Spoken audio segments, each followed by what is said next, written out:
అందరికీ నమస్కారం. Today Sunday special motivation video. మనలో చాలామంది చిన్న చిన్న సమస్యలు రాగానే ఎంతో భయపడిపోతుంటారు. సమస్యని భూతద్దంలో చూస్తూ ఎంతో పెద్దదిగా ఊహించుకొని దాన్ని ఎదుర్కోవడానికి భయపడిపోయి అసలుకు ప్రయాణం నుంచే విరమించుకునే వాళ్ళు చాలామంది, ప్రయత్నం నుంచే విరమించుకునే వాళ్ళు చాలామంది ఉంటారు. గుర్తుపెట్టుకోండి, సమస్యలకు భయపడితే గోరంత సమస్య కూడా మనకు కొండంతలా కనపడుతుంది.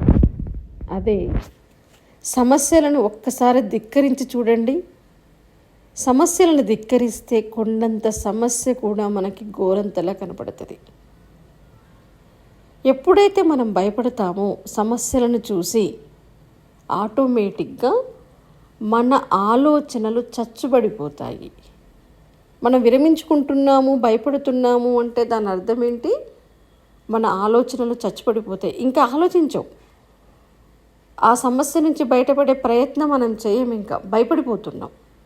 మన మెదడుకు పదును పెట్టం. ఇంకా మెదడుని కంప్లీట్గా ఉపయోగించడం ఆపేస్తాం. ఎప్పుడైతే మనం ప్రయత్నాన్ని విరమించుకున్నామో మన ఆలోచనలు చచ్చుబడిపోతాయి. నీ ఆలోచనలు చచ్చుబడితే నీ అడుగులు తడబడతాయి. తలెత్తుకొని ఎదురెళ్ళితే పారిపోదా ఎంతటి సమస్య అయినా? నిజంగా మీరు ప్రాక్టికల్గా చేసి చూడండి. భయపడితే భయపెడుతుంది. ఎంతటి సమస్య అయినా సరే మనం ఒక్కసారి దానికి ఎదురెళ్ళితే మనల్ని చూసి అది పారిపోతుంది. కాబట్టి ఎప్పుడూ కూడా ఎలాంటి సమస్య వచ్చినా ప్రతి సమస్యకి పరిష్కారం కంపల్సరిగా ఉంటుంది. గుర్తుపెట్టుకోండి, ప్రతి తాళానికి ఒక తాళం చెవి ఎలా ఉంటుందో ప్రతి సమస్యకి ఒక పరిష్కారం ఉంటుంది. కాకపోతే మనం ప్రశాంతంగా ఆలోచించాలి, దృఢచిత్తంతో ఆలోచించాలి, భయం లేకుండా ఆలోచించాలి. ఒక్కొక్కసారి పరిష్కారం మన దగ్గరే, మన ముందరే ఉంటుంది, కానీ మనం వెతుకుతుంటాం.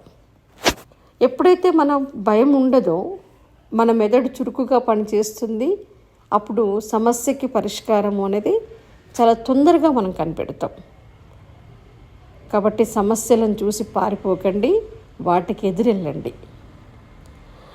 అంతేకాకుండా మనలో చాలామంది ఒక్కసారి ఫెయిల్యూర్ ఎదురైతే ఇక నా జీవితం అయిపోయింది అనుకుంటారు.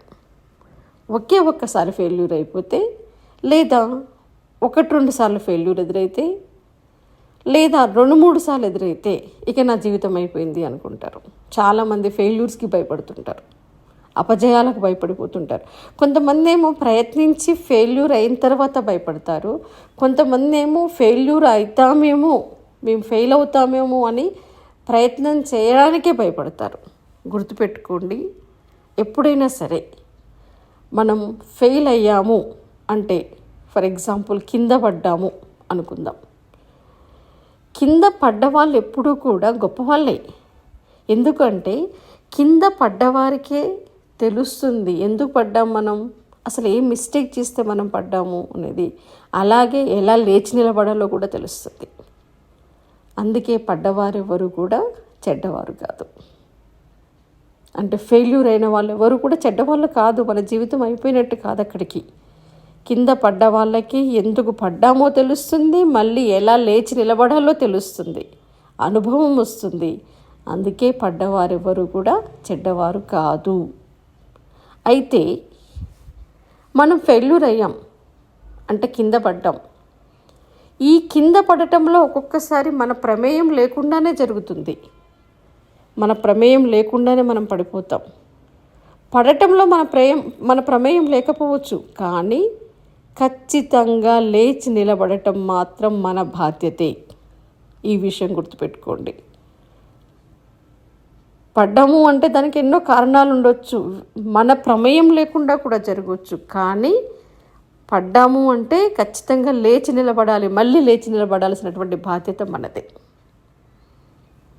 అంటే మళ్ళీ ఒకసారి ఓటమి ఎదురైనా, ఒకసారి మనం అనుకున్నది జరగకపోయినా, మన అంచనాలు తలక్రిందులైనా దాన్ని మళ్ళీ మనం ఆలోచించి పునరాలోచన చేసి ఎందుకు ఇలా జరిగింది అని మనం రెక్టిఫై చేసుకొని మళ్ళీ మనం దాన్ని సరిదిద్దుకొని లేచి నిలబడి చూడాలి.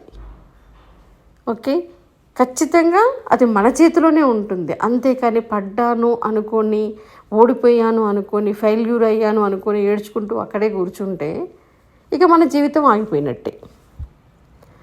చాలామందికి ఎన్నో విజయాలు సాధించాలని ఉంటుంది.